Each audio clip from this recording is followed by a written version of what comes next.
público peruano más o menos viene asistiendo a un fenómeno de hace 15, 20 años, de una prensa amarilla, de una prensa sanguinolenta, de una prensa muy conservadora, de una prensa que el público amanece, ve una televisión y quisiera entretenerse, quisiera encontrar algo nuevo, pero en realidad encuentra los recuerdos y confunde y nos trae una anomia generalizada. Y aprovecho que está Sinesio López acá, que justamente a pedir una consulta con la UNESCO se pudo hacer un gran movimiento contando con una prensa renovadora, con una gran campaña del Sol que permitió terminar la Biblioteca Nacional. Entonces, mi pregunta es si el Estado, respondiendo a los cánones de la libertad de prensa, que es un derecho sagrado que todos exigimos, pero si el Estado tiene unos grandes medios de información poderosos, como Canal 7, peruano, Radio Nacional, que podrían ser, no sé, si tienen programas ustedes para modernizarlos, mejorarlos, aumentarlos, hacerlos más plurales. Ese es mi pregunta. Gracias.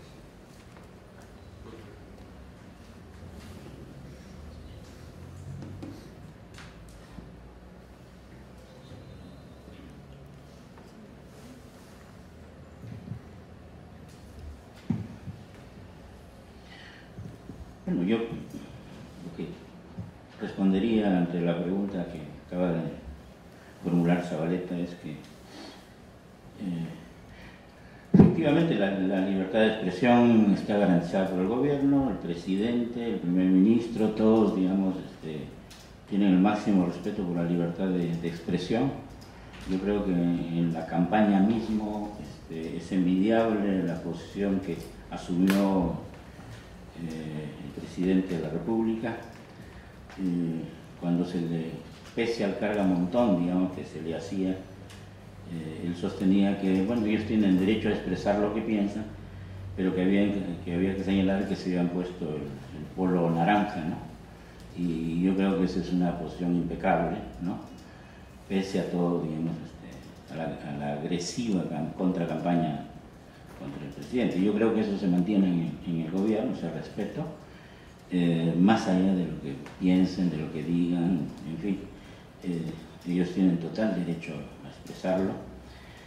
Ahora, yo creo que en los medios ahora que controla el Estado, que tiene el Estado, aún no hay una política claramente definida. Se está trabajando en eso para ver cómo se organiza, digamos, cómo se traduce, digamos, en un aparato de prensa que esté de alguna manera vinculado a lo que es la sociedad civil, que sea un medio público, digamos, ¿no? Que no sea un medio del gobierno ni del Estado, sino que sea una expresión, digamos, pública, un medio público, digamos, ¿no? En el sentido que no solamente comprende lo estatal, sino también lo público social, o la esfera pública, digamos, ¿no? Entonces eso es un poco la propuesta que se hizo en su momento y que se viene trabajando, ¿no? Perdón, yo quisiera añadir que en este aspecto del psicoanálisis, y creo que el encargo que le han dado a Jorge creo que es un encargo importante, porque el Perú vivió una época sumamente violenta en las últimas décadas, ¿no? Y hay todo un informe de la Comisión de la Verdad sobre esa época que justamente trae el psicoanálisis como parte del recuerdo de lo que se vio toda esa época de violencia. Yo diría, sí, definitivamente lo que dice Sinesio, aún no hemos definido algunas políticas sobre medios de comunicación que ya deberíamos hacerlo, a pesar que el tiempo no nos ha dado, pero creo que es urgente hacerlo, más aún cuando hemos visto algunos actos de violencia en las últimas semanas en el país, ¿no? Y queremos justamente comenzar a hacer este tipo de campaña de valores, ¿no? Creo que la sociedad peruana en general, pero sobre todo la limeña, ¿no? Es una sociedad que ha estado viviendo mucho de la violencia y recibiendo mucho de la violencia, ¿no? Cuando uno lee un diario que no son necesariamente los peruanos, uno probablemente en algunos minutos se puede estar informando de lo que está pasando en España o en Francia, ¿no? O en los Estados Unidos. Aquí uno lee los diarios y no está sabiendo lo que ocurre en el país, porque lo más importante probablemente no se ha comunicado, ¿no? Entonces, este tipo quizá de comunicación que se requiere para que el ciudadano esté realmente entendiendo lo que ocurre, muchas veces no se comunica, ¿no? Yo les digo nada más un ejemplo para que ustedes visualizan cómo nosotros vemos algún tipo de comunicación. Un día domingo, el diario de más importante circulación en el país, el diario El Comercio, tituló que Ricardo Soberón era rechazado por el 40% de una encuesta que había sacado Apoyo. En las páginas interiores, si uno va a la encuesta, ¿no? Solamente habían contestado de esa encuesta urbana nacional que conocían al señor Ricardo Soberón 22% de los encuestados, y la primera plana del Comercio indicaba que el 40% de ese 22% rechazaba la designación de Ricardo Soberón.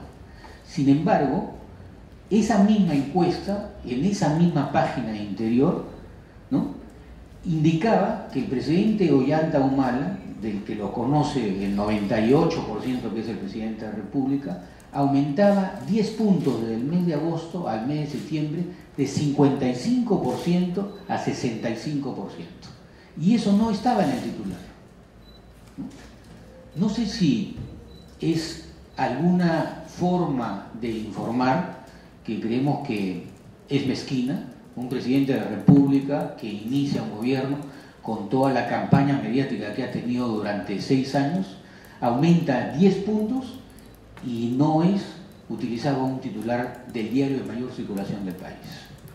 Nos extraña, ¿no? Nos preguntamos qué es más importante para los 30 millones de personas. ¿El presidente de la República que aumenta 10 puntos tiene más aceptación, o un presidente de una empresa que está siendo evaluado porque recién ha comenzado sus actividades y que es puesto de primera plana, ¿no? Son grados de comunicación. Nosotros lo estamos analizando. Creemos que cada diario tiene el derecho de poner los titulares que desea, pero este es un sentido de cómo nos comunicamos a través de los medios de comunicación, ¿no? Entonces, creo que recordar un poco el pasado para poder ponerlo en el presente es una tarea, y Jorge, te agradezco la pregunta. Vamos a seguir haciendo todo este trabajo. Hemos tenido un magnífico psicoanalista en el Acuerdo Nacional, como Max. Le vamos a preguntar a él cómo también él percibe un poco toda esta problemática, ¿no?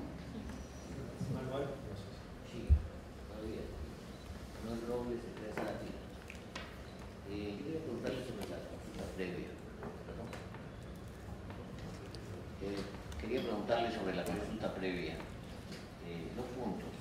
Uno es que AIRESEC ha pedido que se conforme una comisión en la que estén representados obviamente los nativos y otros sectores sociales para la elaboración del reglamento de la ley de consulta. La ley de consulta es bastante general, según opinión unánime.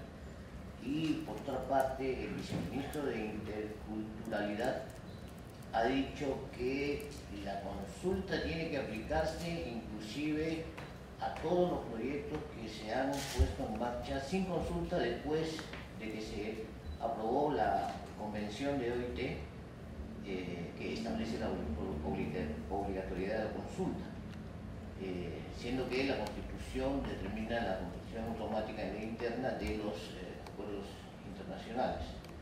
¿Qué nos puede decir sobre todo, por favor? Sí, le agradezco, porque previendo un poco la pregunta conversé hoy día con la ministra y con el viceministro, con ambos, ¿no? Y indudablemente que alguien ha interpretado mal las palabras del viceministro.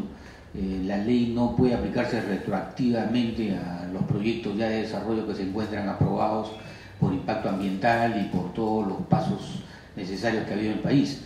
la aplicación de la consulta previa va a ser desde el momento en que haya ya el reglamento necesario y que haya el ordenamiento para hacer esta aplicación, ¿no? Esta es la primera parte. Y la segunda parte es que sin menoscabar el derecho que tiene toda organización, digamos, representativa de comunidades nativas o aborígenes, la consulta tiene un registro de pobladores, o sea, se está confeccionando el registro de pobladores nativos y aborígenes en el país, que en muchos casos no son representados por estos grupos, ¿no? Entonces nosotros vamos a tener mucho cuidado porque muchas, digamos, representatividades no son mayoritarias, ¿no? Hay aborígenes y nativos que no se encuentran, digamos, representados en estas organizaciones. Vamos a respetarlas, pero el trabajo nuestro tiene que ser un trabajo muy amplio, ¿no? Y algunas de estas organizaciones que usted ha citado puede ser que representen algunos grupos, ¿no?, de nativos o comunidades que son respetables, pero que no son representativas del todo, ¿no?, sino de una parte de los aborígenes y nativos, ¿no? Sí, mi pregunta era sobre la elaboración del reglamento, la Sí, participación de la conformación de una comisión, que es lo que plantea independientemente de su representatividad. Independientemente de su representatividad, no sé si el sentido de la pregunta es si se va a conformar una comisión, como piden ellos, podría pedir cualquier ciudadano, tal vez, una comisión que elabore el reglamento y en la que participe, digamos, la sociedad civil. Sí, totalmente. Se está conversando con todas las organizaciones. Hoy día en la mañana, lamentablemente, yo estaba invitado para una reunión con INDEPA, en fin, ¿no?, para ver cómo podemos ir restableciendo todos estos grupos de trabajo, y estamos conversando con todas las organizaciones y todas van a tener su voz y vamos a tomar en consideración todos los aspectos que ellos nos puedan brindar para que salga un buen reglamento.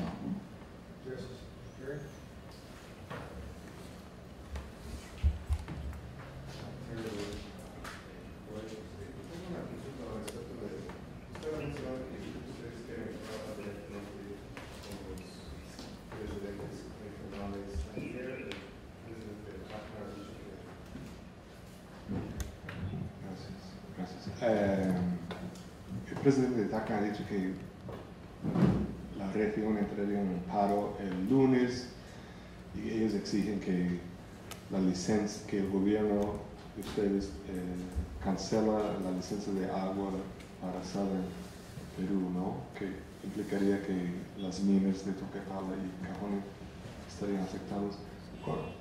¿Cómo ustedes planean reaccionar a este pedido y el paro que puede se realizar el lunes?